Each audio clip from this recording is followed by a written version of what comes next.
Hello! Sejam bem-vindos a mais um episódio do By The Sofa.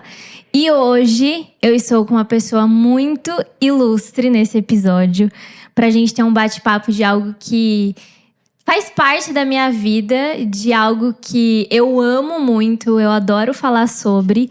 E ter essa pessoa comigo que tem tanto conhecimento, vai ser muito especial nossa troca hoje, nosso bate-papo. E ele é empreendedor, ele tem uma marca de joias, Gilberto Bara, mais conhecido como Giba. Também, né? Conhecido como Giba. Giba, seja muito bem-vindo. Obrigado, Theo. Se eu estiver longe do microfone, você fala que às vezes eu, não tenho esse costume, mas vamos Não, lá. pode ficar tranquilo. A gente gosta de falar que você está no sofá da sala de casa. Que bom. Então, como você está em casa, sinta-se muito bem-vindo a este ambiente. Obrigado. Fique super à vontade. Obrigado. Sempre falo, quem quiser tirar o sapato, eu sempre tô só com o sapatinho aqui no chão, porque É o costume, né? Só falta eu dormir com esse sapato aqui. É né? verdade. Eu sempre que eu lembro de você, do seu estilo, eu sempre lembro, tipo, de um mocassim, alguma coisa mais estruturada, assim, tratorada. Faz parte do seu estilo. E, Giba, é muito bom, de verdade, ter você aqui. Eu acho que você é uma pessoa que carrega muito conhecimento sobre joia, sobre design de peças. E pra mim é um privilégio ter você sentado aqui hoje nessa troca. E eu acho que a pergunta que sempre a gente começa por aqui, e que ela sempre é um pontapé pro nosso bate-papo, é: como que a moda chegou na sua vida? Então, em como que você se conectou com a moda? E eu acho que isso já pode entrar para um lugar de como que surgiu a marca. Porque joia tem tudo a ver com moda. Tem uma construção muito grande do nosso posicionamento, do nosso estilo. E eu queria que você desenvolvesse um pouquinho desse lugar de como que a moda chegou na sua vida e a joalheria, assim, como que surgiu essa ideia? Legal.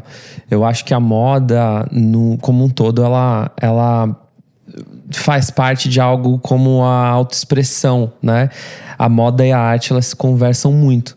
Então, quando a gente fala de moda, não só está relacionado com o vestuário, ou com o acessório, ou com uma joia, com o se vestir, se mostrar para o mundo, mas como uma extensão da personalidade. Então, eu acredito que essa conexão com a moda, ela vem de um lugar onde eu gostava de consumir coisas distintas, realmente, né? Seja música, seja arte, seja design, seja uma série de coisas. Tanto que, definitivamente, assim, eu já trabalhei ali em outras áreas da moda e hoje eu tenho uma marca, mas não foi assim minha vida inteira, né? Tem aquelas coisas que falam, desde criança eu desenho uma roupa, aquele clichê, né? Desde criança e tal. E não é isso, mas acho que desde criança, né, eu consumo muitas coisas que fazem parte de uma, sabe, de uma essência minha. Então, a moda, ela também é muito sobre ciclos, sobre coisas que começam e terminam. Mas eu acho que eu sempre tive muita personalidade, assim, nas coisas que eu gostava, sabe? E às vezes a moda vai e vem e tal, e eu vejo que essa personalidade ficou intrínseca a coisas que eu gosto e admiro, né? E eu acho que naturalmente essas coisas que eu gosto, que eu admiro, elas foram em algum momento se desmembrando para criações, né? Ou, enfim, para uma pesquisa, para um conhecimento. Então, assim, na prática mesmo, eu lembro que eu trabalhei, meu primeiro trabalho, assim, em escritório, foi na Avenida Paulista, no Conjunto Nacional, onde tinha Livraria Cultura. E eu descia sempre, assim, no horário de almoço, para ler, para estudar, para ver livro de moda, ver livro de arte, de design. Porque são coisas que eu gostava de consumir, né? Já fazia parte de quem você era, né? Exato, não só o fato do vestuário em si, a moda, mas são coisas que estão conectadas a ela, né? Que tudo é um ciclo que se conecta, assim. E em algum momento eu vi a necessidade de trazer um pouco dessa minha personalidade, né? Assim, eu sempre fui apaixonado, assim como eu sou apaixonado por moda, arte e design, eu sempre fui apaixonado por criar iniciativas. Legal. Entendeu? Então, assim, ter uma visão e colocar minha visão no mundo. Entendeu? E isso tá muito conectado ali com a forma de criar um negócio, de empreender. E em algum momento que eu queria muito ali, talvez começar permeando no vestuário, mas em algum momento eu vi que poderia ter uma oportunidade interessante na joia. Pensando por um lado até que no mercado masculino não tinha muito, né? Eu acho que essa foi uma abertura, né? No mercado masculino você não tem muito essa coisa mais desconstruída, essa coisa mais, sabe? Com mais criatividade mesmo, Exato. Com mais liberdade também. Acho que até de falar de expressão, a gente tem muito do clichê, né? A gente tem muito do padrão. E esse é o padrão vendável. Então, a gente vai atender o homem com aquilo que é vendável. Eu acho que você trazendo isso me traz muito à mente mesmo a questão de ver joias. Para homem, sempre é um lugar, uma subcategoria de uma empresa que já vende muito para mulher e ela quer atender o marido, o namorado daquela pessoa e vai ter ali uma linha com 3 modelos de produto para um homem. Exatamente. E aí eu vi assim que faltavam opções no mercado, né? E não que eu não goste ou não tenha foco no feminino, mas essa abertura no masculino, ela favoreceu muito, foi muito favorável, né? Porque você tinha opções ali que são mais para um público mais velho, talvez, ou que você não consegue falar muito com a personalidade do público mais jovem. E aí foi dando certo por esse caminho e abriu a possibilidade também de eu desenhar para o público feminino, de criar coisas. Hoje eu crio muita coisa também para o público feminino. Mas acho que essa foi uma entrada, uma porta aberta, né? Que eu comecei a perceber. E, enfim, aí começava, né? Fazia ali, desenhava uma peça, colocava na mão de um ourives, né? Um ourives bem experiente ali, que no começo começou a me ajudar a produzir. E aí, com essas peças, às vezes eu ia num restaurante e tal, e ficava ali, né, conversando, sei lá, com a mão aqui, a pessoa ficava olhando ali a peça que eu fiz. Então, tipo, a minha ideia era... Inclusive, amei esse anel. Obrigado. Muito linda. Eu tô usando bastante, esse aqui tá meio até gastadinho já. Preciso trocar um pouquinho já, ir pra coleção outras peças. Mas, então eu sempre tive essa coisa de, tipo assim, eu tô numa mesa conversando com você, eu deixo essa peça muito à mostra, e se você não notar, ou se você não falar nada, na época não falasse nada, putz, então eu tenho que melhorar essa peça. Ou eu estimulava a pessoa a fazer um comentário, ainda que negativo, sobre a peça. Eu queria saber a percepção da pessoa sobre a peça. Nossa, comprei essa peça aqui, o que você achou? Eu achei nada a ver, sabe? Tipo, você joga assim, sabe? Pra pessoa falar a verdade mesmo. Claro. Porque se eu falar assim, fui eu que desenhei, a pessoa, que legal, que bonito e tal. Tipo, então eu queria uma opinião real, assim, sabe? Eu não queria ser agradado, eu queria que as pessoas me dessem, né, visões de como elas enxergavam isso que eu tava criando. Muito massa. E é algo que, querendo ou não, então a moda e a joia, ela surgiu pra você através da sua identidade mesmo, de forma tão sutil e natural, e que se tornou algo tão palpável, né, que hoje é a marca. Eu acho que uma coisa que a gente poderia trazer para esse momento da conversa a gente vê que a moda, ela tem muitos momentos ao longo dos anos. E da mesma forma, a joalheria, a joia em si, ela também tem essas mudanças de percepção de valor ao longo dos anos. Então, a gente tem desde uma joia que no passado ela significava status social. Então, você tinha pessoas de determinadas categorias usando diferentes tipos de peça e de joia. Não que essa questão de classe social tenha mudado muito, porque, querendo ou não, a gente sabe que quem tem acesso hoje à joia, consequentemente, a pessoa tem que ter recurso financeiro para ela ter acesso à joia, né? Então, falando de matéria-prima, seja de uma pedra preciosa, seja de um ouro, enfim. Acho que isso é claro para todo mundo. Mas a gente vê que a percepção de valor pela joia, ela muda ao longo dos anos. E um ponto muito chave, eu acho que nisso, o momento que a gente está atual. Então, o momento que a gente tá hoje, eu queria que você trouxesse um pouquinho da sua visão de, realmente, de ter um negócio, de estar tão envolvido nesse meio e de ser uma voz para esse meio, para esse mercado. O que você tem enxergado sobre a moda, sobre a joia atualmente? Tipo assim, qual é o valor que você enxerga que hoje as pessoas buscam quando você fala, eu quero uma joia? O que a pessoa procura o que ela fala pra você quando ela te procura? Então vamos lá, esse tema ele tem muitas camadas, eu espero não me perder aqui agora, vamos então passo a passo. Tem mesmo, vai com fé. Então assim, eu acho que o primeiro ponto é um ponto onde, que você colocou bem, no passado, né, ela mostrava uma diferenciação ali de poder realmente, você usava uma joia para mostrar que era poderoso, né? Sim. E que hoje ainda tem pessoas que olham por essa ótica, né? Que eu acho uma ótica bem cafona, assim, de você, sabe?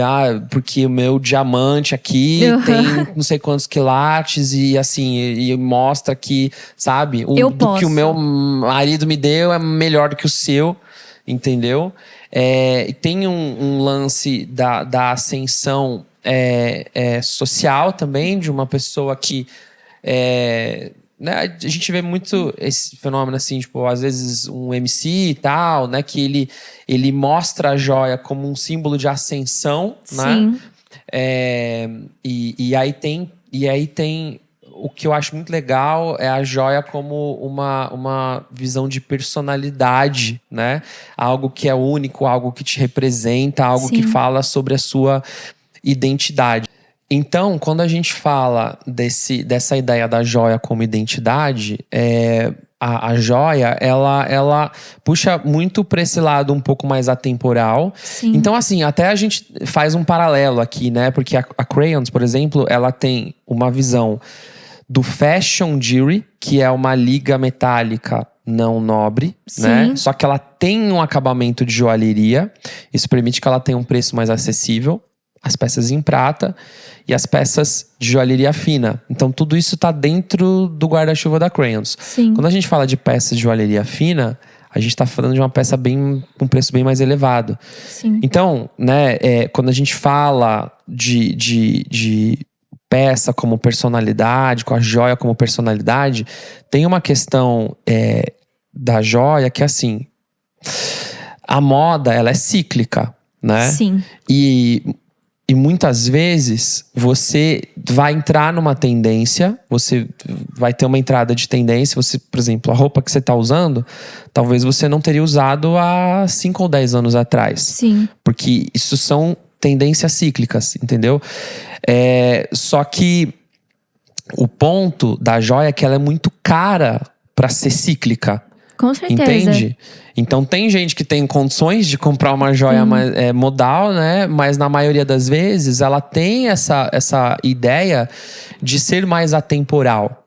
Entendeu? Sim. Porque imagina, se cada coleção ali muda 6 meses, 1 ano, você gastar 5, 10 mil reais, né? Pra comprar uma peça, porque o ouro nem se fala. Cada hora é uma maluquice no mundo acontecendo. Sim. Eu tava falando com o pessoal essa semana, assim, o preço do ouro em 1 ano ele dobrou. E não é tipo, de 5 para 10 reais. Não é isso. O dobrar não é isso. É de 250 para 500, de 300 para 600 reais. O grama. É muito, né? O grama. Então, tipo, um anel mais grossinho como esse aqui, sei lá, tem 10, 12 gramas. A gente tá falando de insumo 3 mil reais, 4 mil reais, entendeu? Só de custo.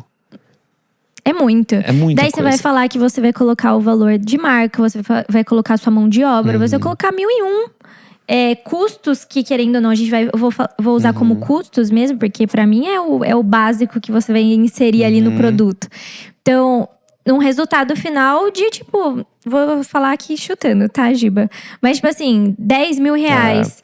Então, assim, pra você ficar comprando de 6 em 6 meses um produto, ou seja, um acessório que você vai pagar 10 mil reais, que você vai usar por, tipo, 1 ano e aquilo vai sair de moda porque tem um design muito específico. É triste. Tipo, é doído, é o que você disse. Tem gente que vai pagar por isso, mas a maioria das pessoas não tem essa visão, né?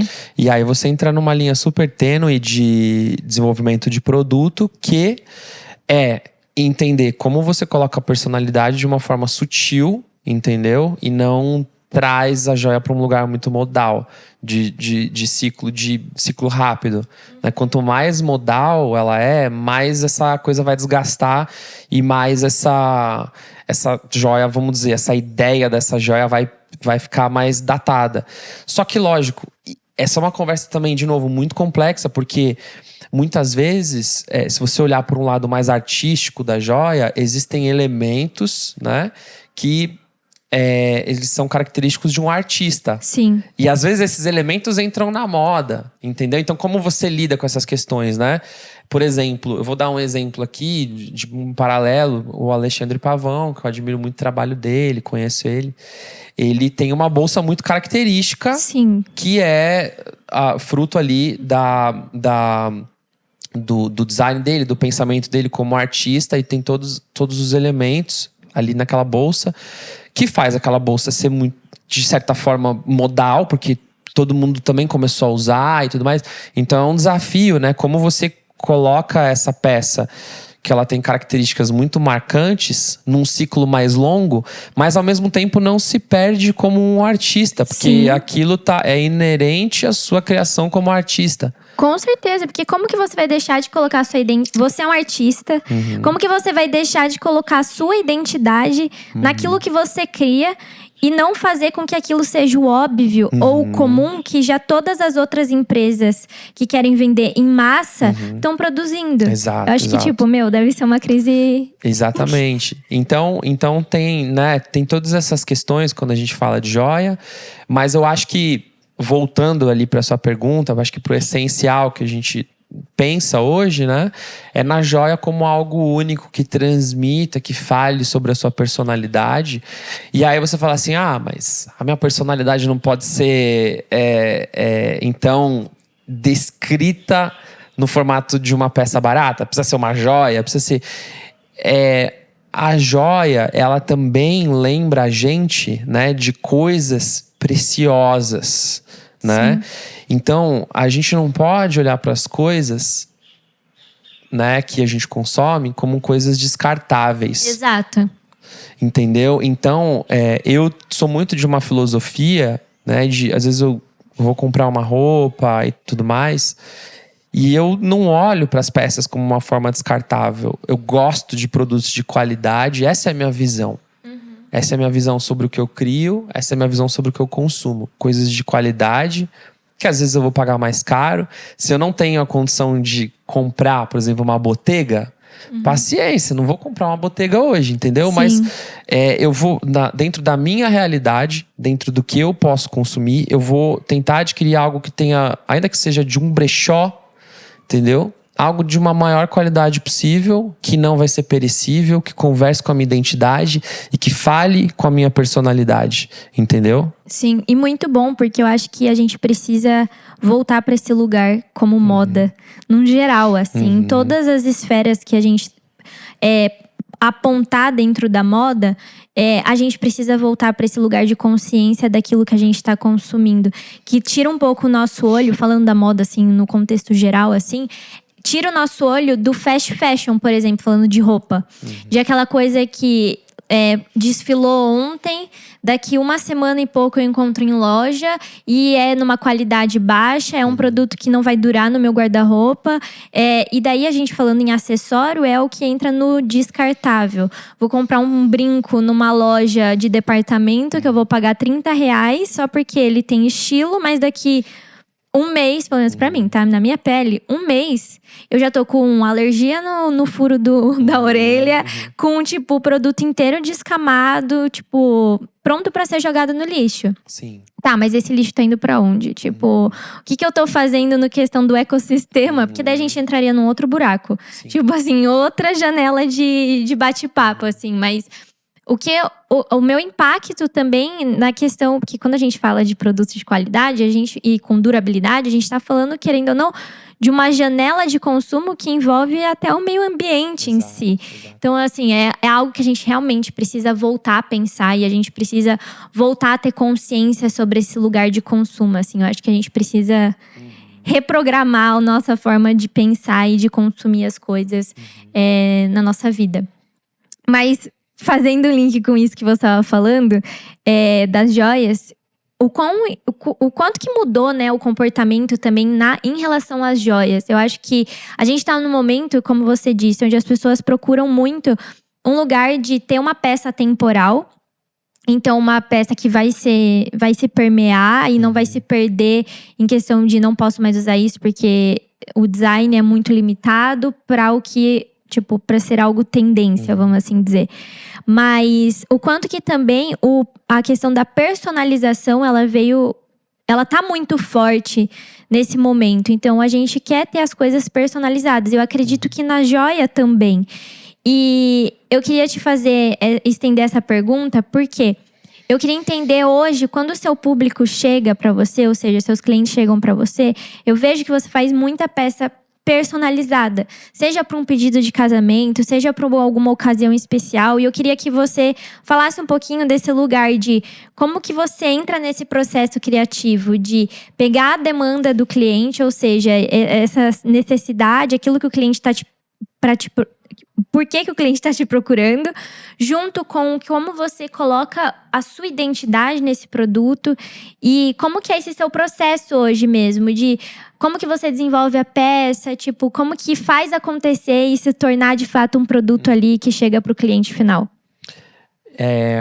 Tem todo tipo de personalização, né, que aparece, desde a pessoa que vai, como eu falei pra você, que tem essa ideia do fashion, jewelry e da peça em prata, que é também uma possibilidade mais acessível de você ter um produto de qualidade, só fazendo esse paralelo, que também essas peças, diferente de uma peça, né, que você vê por aí, ela tem uma gramatura mais pesada, ela tem uma solidez, que o que muda dentro disso é que você não vai ter essa peça que é tão descartável, entendeu? Exato. Então ela tem uma qualidade também inerente ao peso, estrutura, uma série de questões que faz ela ter uma vida útil maior. Mas aí, conectando com esse tema, a pessoa começou a namorar, quero fazer uma gravação na peça do meu nome, aí quero gravar uma letra em cima do anel.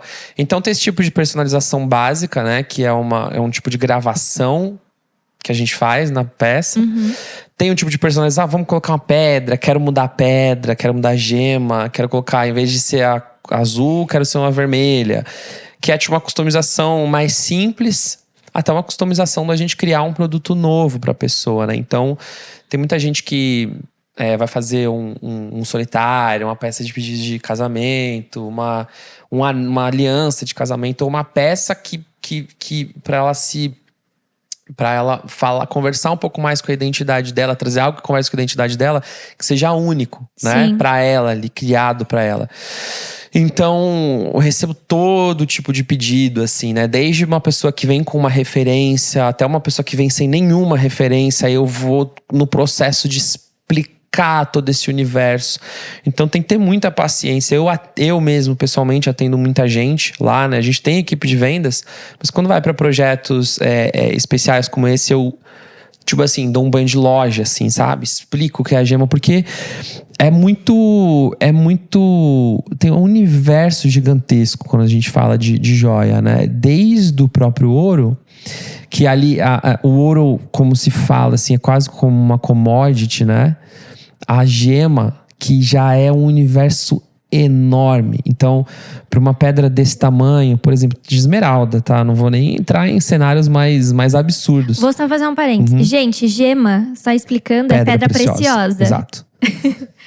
E uma esmeralda que ela tem mais ou menos, vamos dizer, um tamanho desse, ela pode ser desde R$150 até R$500 mil, 1 milhão, uma pedra desse tamanho, entendeu? A mesma pedra. Por que ela, né? Tem essa variação de valor. Tanto um lado quanto pro outro. Então a pessoa precisa conhecer. E você tem que ser muito transparente. Primeiro, para educar a pessoa.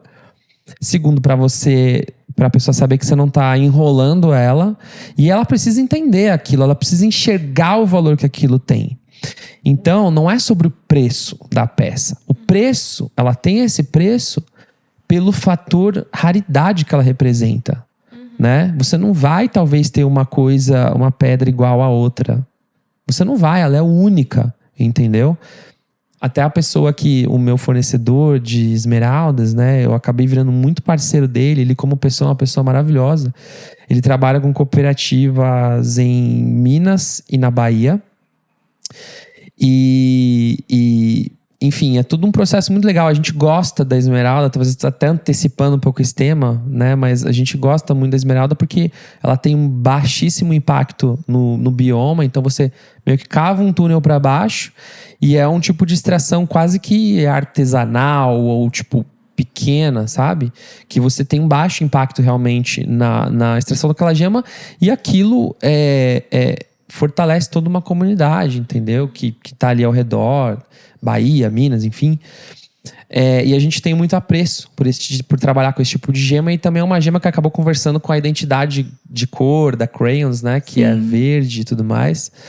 Mas assim, essa coisa mais única assim da gema, ela vai começar a falar com a personalidade da pessoa. Então acabou virando um amigo. Muitos clientes também acabam virando amigos, né? Sim. Tem um amigo que ele é um artista e a tonalidade de cor dele era de uma gema muito específica, um laranja e tal.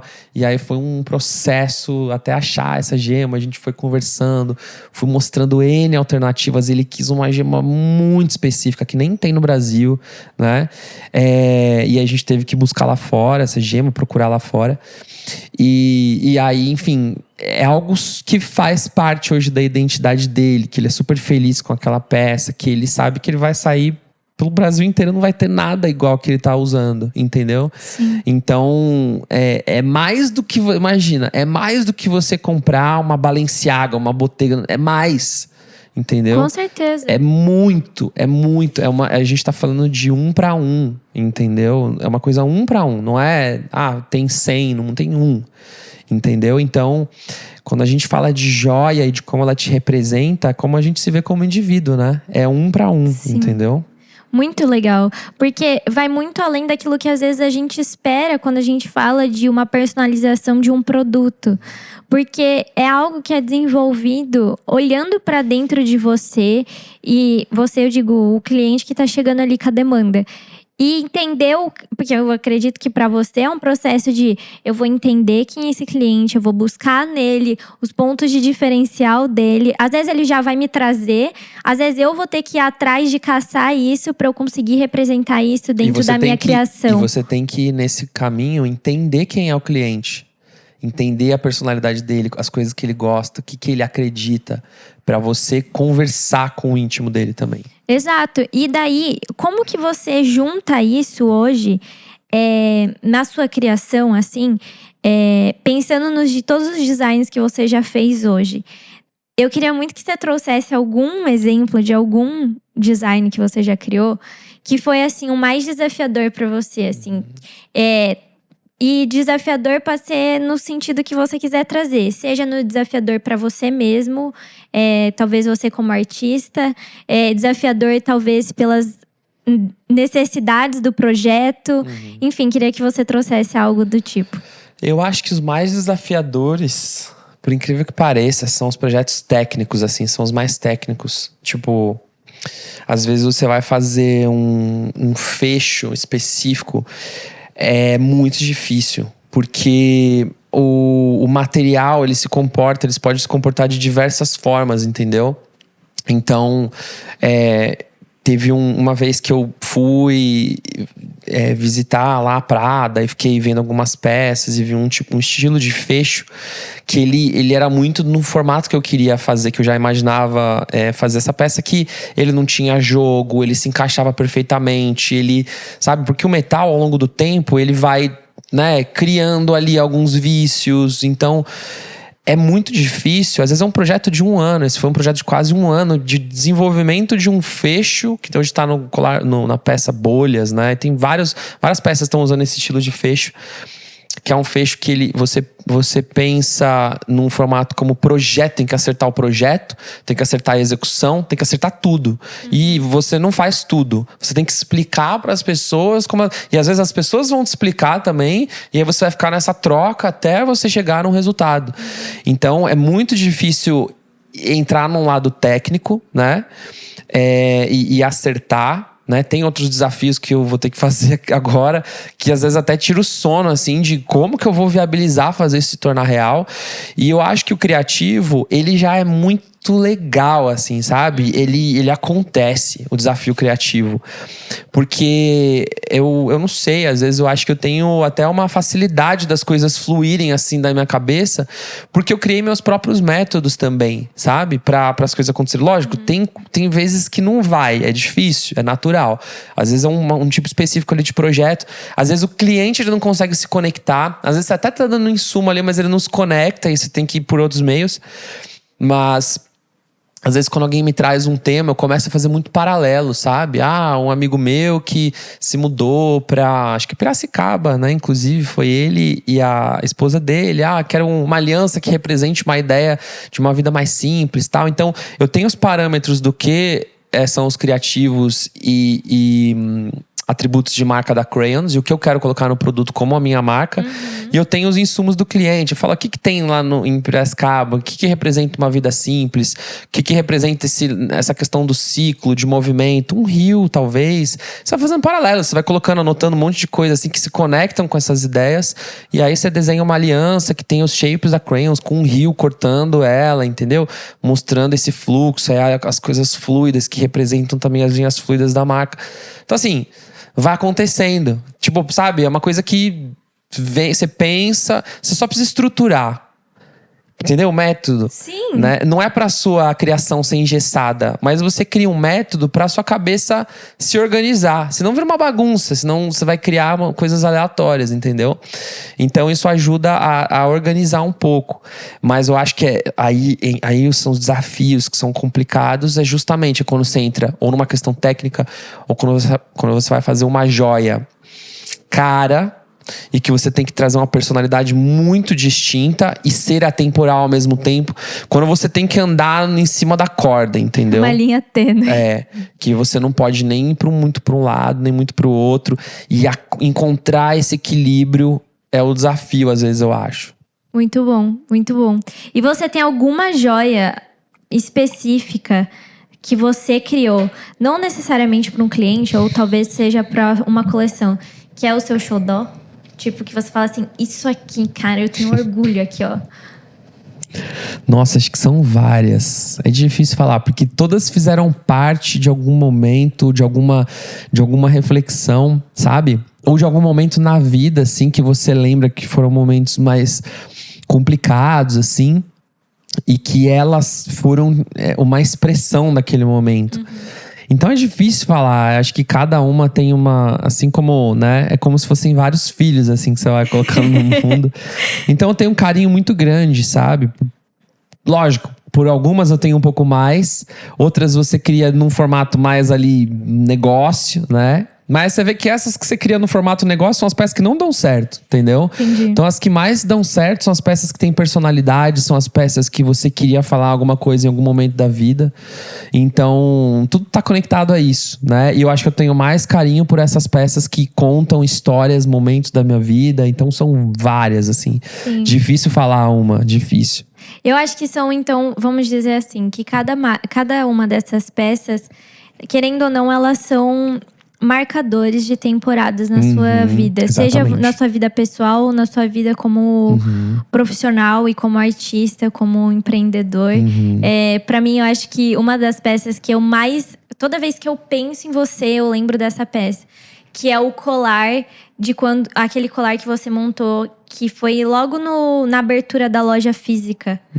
Que é com as pedras verdes de esmeralda, inteiro trabalhado. E tem assim. uma pedrona no meio aqui, Tem né? a pedrona no meio. Pra mim... Essa peça realmente ela é muito legal, porque pra mim, lógico, hoje a gente olha e fala assim, nossa, melhoraria muita coisa nela. Mas assim, é uma peça que eu falei assim, quem disse que eu não posso fazer, sabe? Uma peça estruturada, assim, com volume e que é um símbolo de marcas mais imponentes, sabe? E eu pequenininho, assim, começando.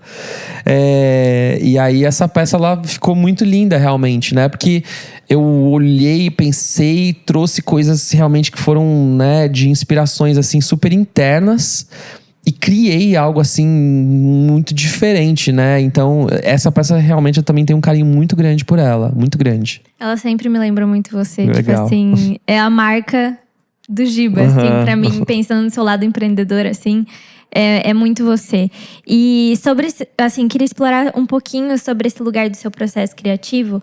Que hoje, você desenha, tipo, na mão. Tipo, você faz vamos dizer assim, o desenho básico seu, você faz mais em lápis, você faz tipo em iPad, como que é como é o seu, tipo assim, como que você coloca, você externaliza aquilo que você tá na sua cabeça, dos seus projetos, enfim, das coleções que você vai lançar, como que você faz isso se tornar real, assim? Legal, então eu trabalho muito com o iPad, principalmente, a minha ferramenta número 1 de trabalho. Uso um software que chama Procreate, né? Você vai lá na App Store e baixa o Procreate. Ele é super intuitivo. Então, eu tenho uma amiga que ela é estilista, ela faz só desenho na mão, né? Ela trabalha muito tempo já no mercado, trabalha com grandes marcas. E eu falo pra ela, né? Eu falo assim, Paula, usa um iPad. Isso vai mudar a sua vida. Assim, é maravilhoso o desenho manual, ele é lindo, nada substitui o desenho manual como a arte, né? Como o artístico. Só que como trabalho, como processo, o iPad, ou enfim, aí cada um tem a sua... Tem gente que usa aquela mesinha de desenho no computador e tal. Ele traz muitas ajudas, assim, sabe? Pra você otimizar seu trabalho, enfim, até pra quem... Por exemplo, eu não sou um desenhista de formação. Eu já fiz alguns cursos para aprimorar. Desenho em perspectiva é muito difícil, de joia é muito difícil. Então, no começo foi muito difícil. E até hoje, assim, às vezes o modelista que trabalha comigo, ele sofre ali para eu tentar explicar para ele, porque eu não tenho ali uma técnica extremamente aprimorada. Mas o iPad, ele me ajudou muito nesse processo. O Procreate junto com o iPad, sabe? Assim, é uma virada de chave do que você consegue, do que ele te permite fazer, mesmo não sabendo desenhar tanto. Então, pra mim foi uma virada de chave conseguir começar a usar o iPad, principalmente que a pessoa que é iniciante, ela precisa voltar, apagar muito. E é muito intuitivo a forma com que você apaga e volta e continua a desenhar e consegue criar, e as linhas conseguem ficar fluidas e limpas e tudo mais. Tá vendo, Apple? Vocês me devem essa, viu, Apple? Brincadeira. A Apple é maravilhosa, gente. Então, assim, vale muito a pena, sabe? Até pra quem tem experiência e quiser arriscar, é muito fácil. Você num tutorial de YouTube vai aprender a usar o Procreate e vai conseguir criar bastante. Então, vale a pena ter um iPad pra trabalhar. Mas o desenho manual, ele vai te ajudar, né, a ter fundamentos ali e tal. Então, eu comecei aprendendo no desenho papel.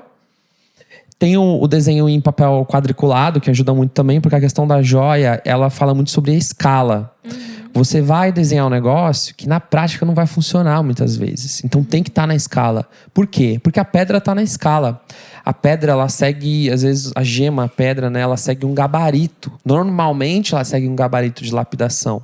Então, eu vou usar, por exemplo, aqui, ó, eu tô usando um pingente que ele tem um pingente com quartzo, né? Isso aqui vai vir, tipo, nas próximas coleções aqui da Crayons.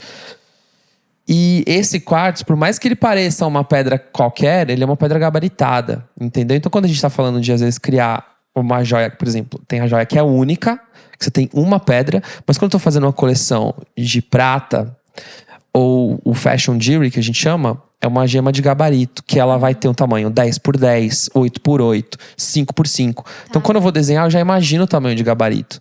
Um octogonal, 8x10, 16x20, entendeu? Ou um redondo de 1 milímetro, de 5 milímetros. Eu não vou desenhar de 5,73 milímetros. Você vai desenhar já preciso. Se a minha escala tá errada, pode ser que o meu projeto não dê certo. Que eu já fiz várias vezes isso. Tanto que hoje, o que eu faço? Eu tenho desenho conceitual Então, quando eu vou fazer um projeto com um cliente, eu desenho um conceito. Sabe o estilista, quando ele desenha um negócio, um conceito? Que não vai ser a roupa, mas é uma ideia do que ele tá querendo dizer. Putz, gostei dessa ideia, né? Aí eu levo pro meu modelista pra gente seguir tecnicamente o mais próximo desse conceito. Agora vamos adaptar isso pra realidade. O que se faz real, o que dá pra ser de fato acontecer, né? Exatamente. E aí, por fim, a gente modela e dentro desse... Então o processo é desenho, conceito, desenho técnico, modelagem da peça. A gente imprime esse modelo numa resina de joalheria, vai ver ele fisicamente. Viu ele fisicamente? Vamos tirar um molde de fundição, faz a fundição, peça pronta, acabamento, cravação ou cravação de gema, né? E finalização com gravação, nome da marca e tal, peça pronta, entendeu? Muito massa. Às vezes a gente pensa que é tão mais simples, mas é tão complexo, né? Muito detalhe. Então, você falando da questão das pedras, né? Delas terem esses tamanhos padronizados e outras serem única mesmo, 1 para 1, como você estava falando. Meu, isso é muito legal. E então, falando de pedra preciosa. Eu sei que esmeralda é a sua favorita, né? Sim. Mas hoje, dentro da demanda do mercado, assim, eu acredito que diamante seja o disparado, né? Na questão geral, assim. Sim, diamante é muito procurado. E hoje a gente tá, até por questões, né, ali sustentáveis e tal, a gente tá usando bastante de laboratório. E tem muita diferença de valor, Giba? Muita. Principalmente para as maiores. Quanto maior, mais discrepante, assim, né, o preço. O diamante, a gente também trabalha com natural, só que o natural a gente trabalha normalmente nesse 1 para 1, entendeu? Vou fazer um solitário, uma peça única ali e tal, sabe? Que vai representar muita coisa. Então a gente, agora, vou fazer um brinco tal, que eu peguei um projeto de um brinco agora, 3 quilates, a gente foi no Lab Grow, entendeu? Então a gente sempre fomenta, quando a ideia não é uma gema para uma ocasião, para um momento especial, uma coisa única, a gente vai sempre fomentar a ideia do Lab Grow como uma alternativa sustentável. É bacana porque a gente está falando do mesmo produto, né? Ele tem a mesma qualidade, tem a mesma característica, né? Principalmente, às vezes, peça cravejadinha, porque, por exemplo, quando a gente fala da gema como natural, a gente fala da raridade dela, o que é interessante é quanto maior a gema, mais rara ela vai ser. Então, quanto maior, mais rara. Quanto maior, mais inerente à ideia da raridade. Então, se a gente está falando de peças muito pequenininhas, a raridade, você cai. Então, não faz já muito sentido você usar o natural. Usa o Lab Grow, entendeu? Vou cravejar com, sei lá, 1000 diamantes, um colar gigantesco. Cara, usa o Lab Grow. Pra quê, sabe? Vai usar o natural? Pra quê? Sabe? Então, assim, ok, né? Cada um tem ali uma visão, mas eu gosto de fomentar também tecnologias que, enfim... Aí a pessoa vai falar assim, não, mas pra que usar diamante também? Vamos usar zircônia, não sei o que. Cara, não vai.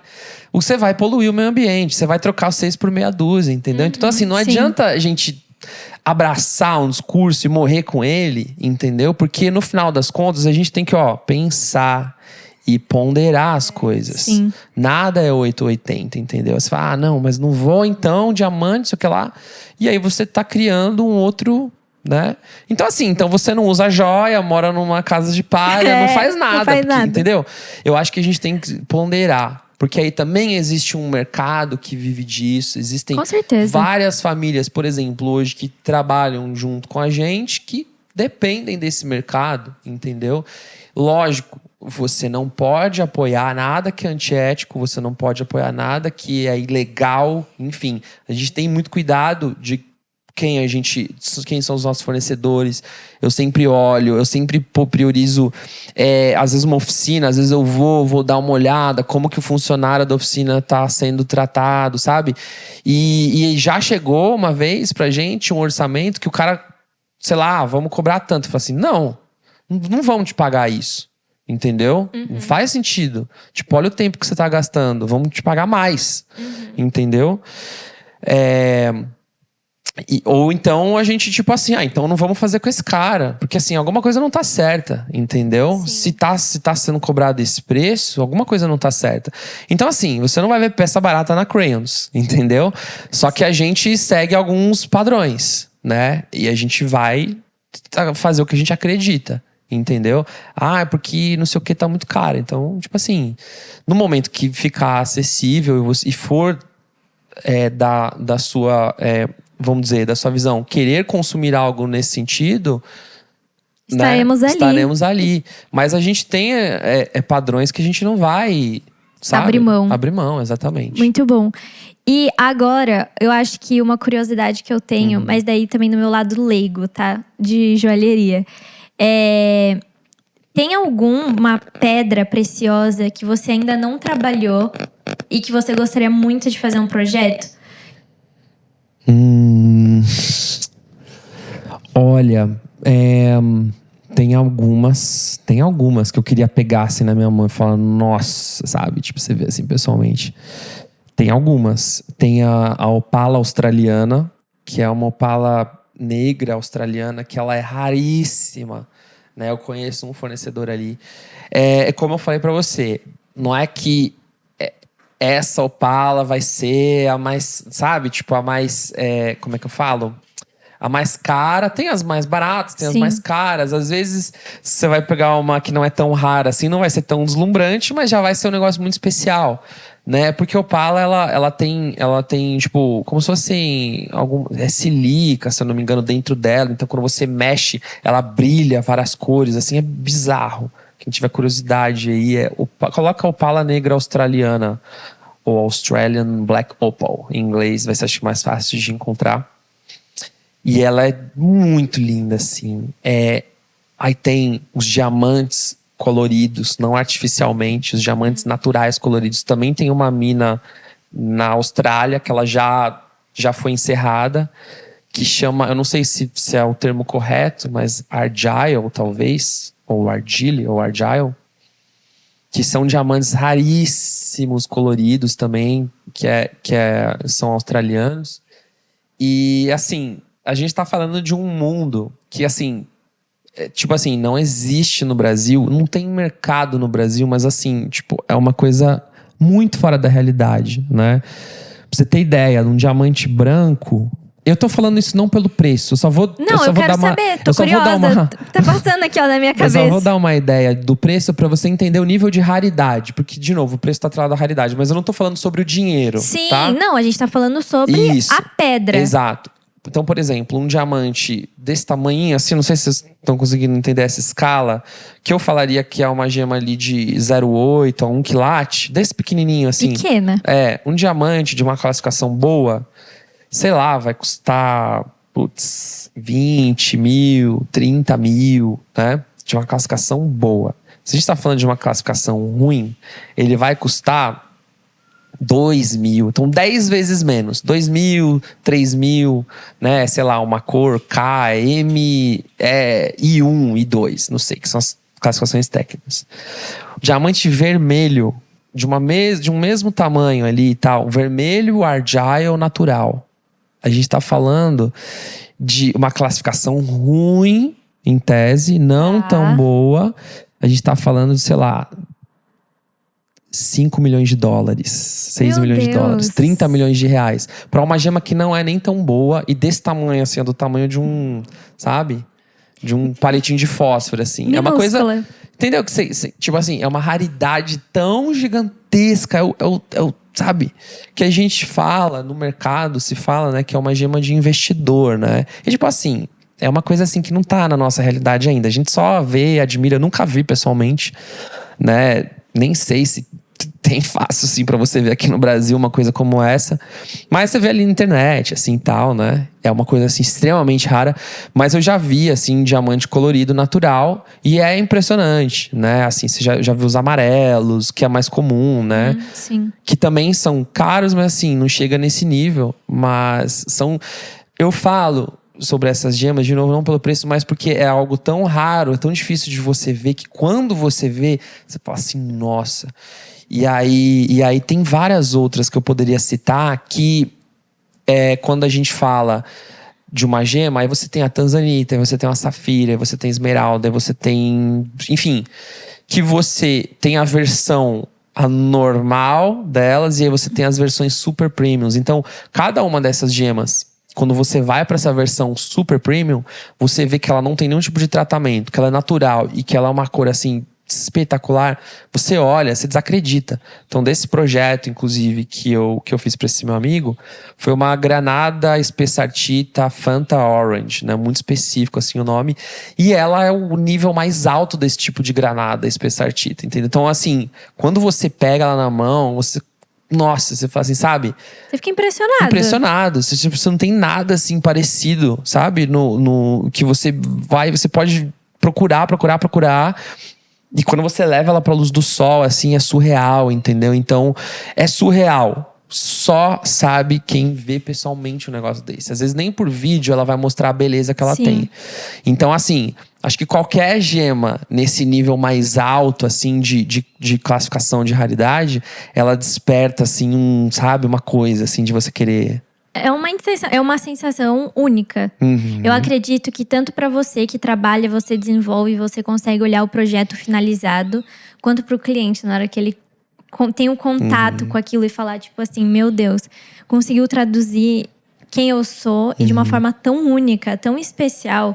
E eu acho que esse é o lugar que eu mais enxergo valor, assim, dentro da parte de joia. Eu tava conversando com o Giba, falando pra ele que eu tenho algumas joias que são passadas de geração em geração na minha família. Então, eu tenho joias das minhas bisavós, eu tenho joias das minhas avós. E isso é tão especial porque eu, por exemplo, tenho as minhas avós vivas ainda. E algumas joias que elas têm, elas já me repassaram ainda vivas. Não, tipo, faleceu e me passou a joia por herança, sei lá, alguma coisa assim. Mas poder escutar, que nem eu tenho um solitário de rubi da minha avó, que quando ela me deu, ela contou a história de como que surgiu esse anel de rubi pra ela. E isso é tão especial, eu poder escutar da minha avó, como que ela criou aquele anel na época. Porque foi um presente que meu avô fez através de algo que ela tinha comentado que ela gostava. Meu avô fez o pedido, encomendou. Tipo, a pedra é super bonita. E é um design, tipo, que você olha e fala, meu, isso aqui é vintage. Isso aqui não é de agora, assim. Depois eu vou te mostrar. Mas, ver ela contando a história daquela joia e ela me repassando aquilo, meu, se pra ela já tinha valor na época, eu sendo a segunda geração recebendo isso, é um lugar de, tipo assim, muito privilégio, assim, de realmente olhar e falar assim, caraca, isso é muito especial, isso é algo muito único. E é o que você trouxe, né? A joia, ela é uma extensão da nossa identidade. Não tem como você negar que aquilo… Óbvio, tudo que você vai se identificar no que você vai usar significa algo e remete a uma característica sobre quem você é. Então, a joia é muito isso, e ter essa possibilidade da joia ter essa durabilidade de não só ela traduzir algo sobre quem eu sou, mas ao longo dos anos ela traduzir algo sobre a minha história, seja ela familiar, seja ela de algum contexto específico sobre o meu trabalho, às vezes, sobre, esse anel aqui eu ganhei quando eu fiz 15 anos.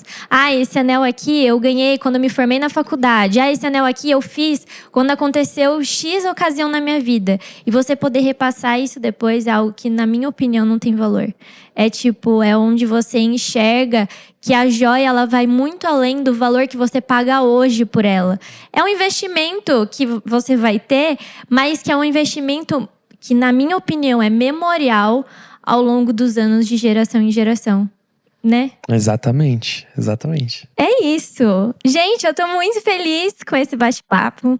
Giba, muito obrigada. Eu que agradeço. Por compartilhar tanto conhecimento com a gente, de compartilhar também a sua experiência, de, enfim, desmembrar um pouquinho, assim, do seu processo criativo, das experiências que você teve até hoje. Pra mim é um prazer, mais uma vez, dizer que ter você aqui é um prazer pra mim. Pra mim também. E o Giba, além de ser um cara que eu admiro muito, é um amigo de casa, meu, do Lucas, enfim. E a gente admira e ver ele crescendo e ganhando tanto espaço no mercado, é muito especial.